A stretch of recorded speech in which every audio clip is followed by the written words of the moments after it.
Nicholas Wan was running for Congress, New York 22nd. He's from the Binghamton area, and he was quite an interesting candidate. He considers himself a conservative. His father was, I believe, an immigrant, if I remember this correctly. Yes. Mm-hmm. Yep.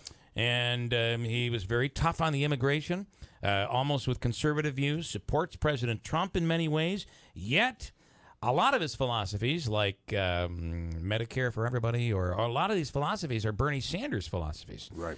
Well, he missed the fundraising deadline, was not able to raise the $25,000, and he has dropped out of the race. Nicholas Wan is on with us right now. Good morning, sir. Good morning, everyone. Do you want to take issue with any of what I just said in that lead-up? No, I don't need to waste time with any of that. Okay, I think it's about right. All right, so you struggled raising money. Yeah, it was difficult raising money, and I knew that going in. And you know, I'll tell you this. I knew going in that this was going to be a 90-day exploratory. I don't know if you guys remember the first time I came on. That's what I very clearly said. Yeah. I said, I'm going to give this a run for 90 days. I'm going to see what type of support I can get.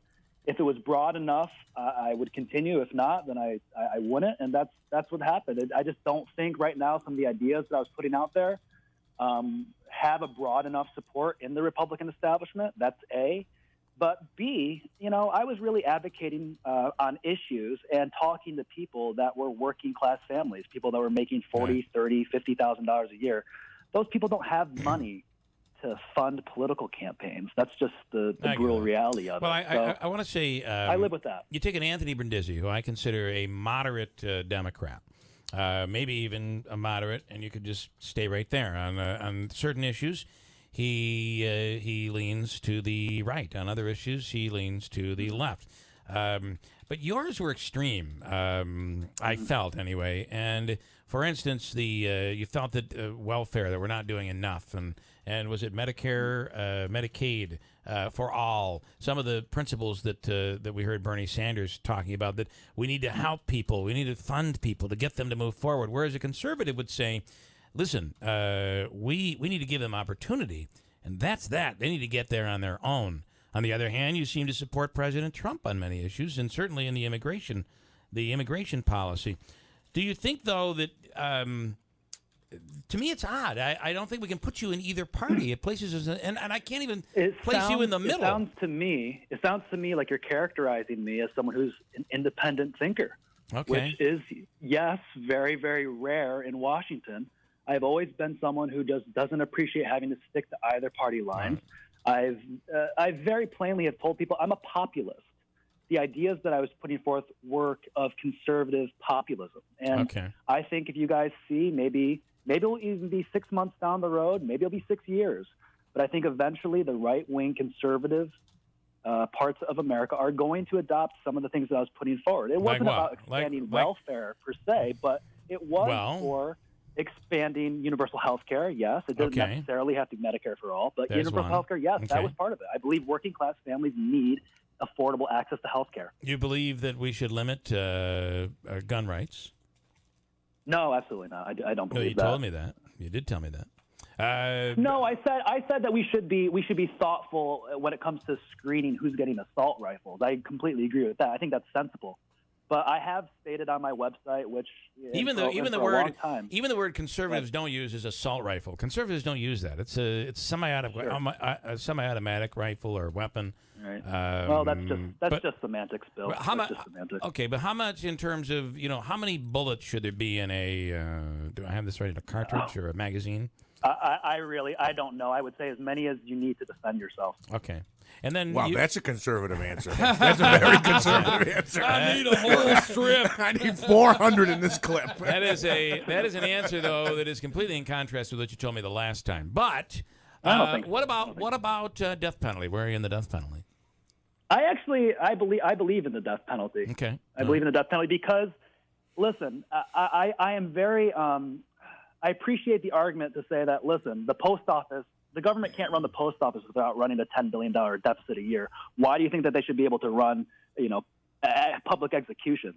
I understand that argument, but for me, I don't think justice is served in many cases. Right in the middle of that, you started arguing against yourself. That's so funny. Let me finish my thought. Okay. My thought though is this: I don't believe justice is served when murderers who take lives are allowed to just walk free and keep their own. To me, that's just not. Well, they're not walking free. They're spending, they'd be spending time in, most likely, life in prison.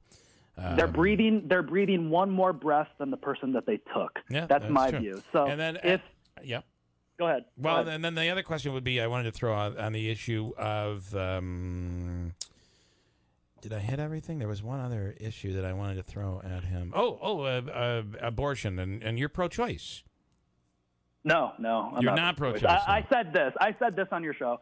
I want to see this conversation get down to banning anything anything after the first trimester. Right. As I said on your show, the fact of the matter is Roe v. Wade is the law of the land. I want to try and make sure that we're limiting that as much as possible, so that we're not needlessly hurting, infants in the womb that, they might feel pain. And I also will say this on the abortion issue.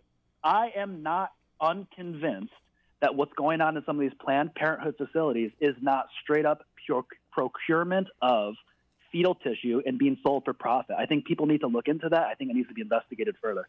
Well, it really has been quite investigated, undercover videos and all of that, and I think it's been but those are being shut down. Those are being shut down in court, and those people are being silenced, and I don't think they should be. Okay. And again, a true conservative would say pro-life, period. So you're kind of in the middle on that one. So it's interesting. What are you gonna do now? Enough of quizzing you. I apologize for that. Yeah. Just have fun listening to your answers. What are you going to do now, and what do you do for a living?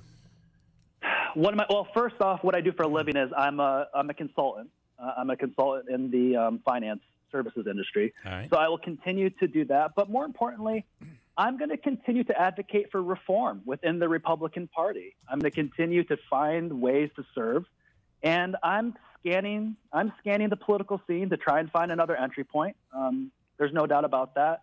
Whether it's another run for Congress or something else, some other form of political activism, it's a part of my life that I want to continue. I had a great joy even just doing it for the short 90 days.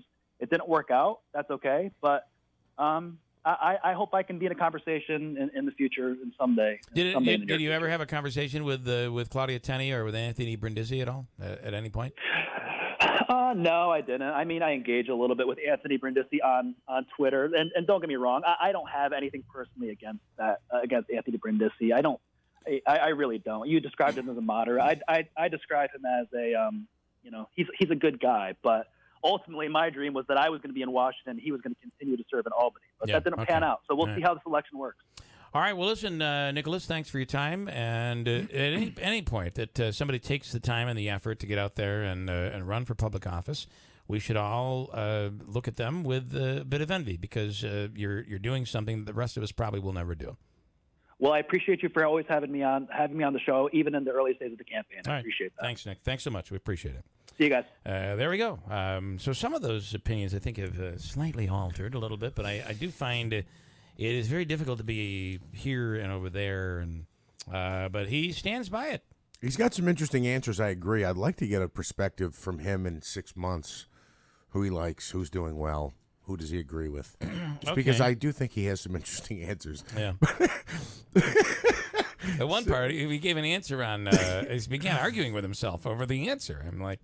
I didn't follow exactly. I admit that it's possible he went over my head and I didn't get it. But he said, here's my stance on the death penalty. I know some people argue that you can't run a post office without being $10 billion in debt. So how could you something about? And I was like, what? How you manage putting somebody to death? Well, wait a minute. That's an argument against the death penalty.